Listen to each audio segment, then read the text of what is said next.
আসসালামু আলাইকুম, রোকেয়াস ব্লগে সবাইকে স্বাগতম। এই যে হালুম সোনা কিন্তু এই 2 দিন ধরে ভাতই খাচ্ছে না, একদমই খাচ্ছে না। একটু ফিশ আর একটু চিকেন তাই খাওয়াচ্ছি। হয়তো বা গায়ে একটু জ্বর জ্বর আছে।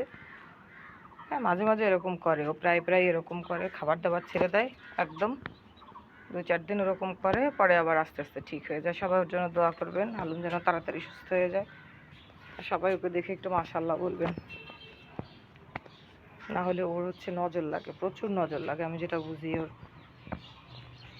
ওকে নিয়ে আলহামদুলিল্লাহ অনেক মাশাআল্লাহ কিউট একটা বাবু। সবাই একটু মাশাআল্লাহ বলে দিবেন।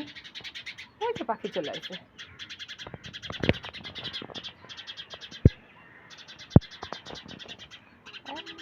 তোমারে দেখে ডাকতেছে শোনা, ওরা বাচ্চা পাঠতেছে তো, ডিম ফুটাচ্ছে, যার কারণে হালুমদের দেখলে ওরকম করতেছে, মনে করছে হালুম যদি ওদের মানে কামড়ায় দেয়, এই ভয় পাচ্ছে মনে হয়, তাই না? বলো যে আমি কি কামড়ায় দেয় নাকি তোমাদের? আমি তো একটা ভালো ছেলে, আমি তো আমার মার একটা গুড বয়। তুমি কি একটা গুড বয় আমার? বলে যে হ্যাঁ আমি একটা গুড বয়। সবাই ভালো থাকবেন, সুস্থ থাকবেন, আল্লাহ হাফেজ।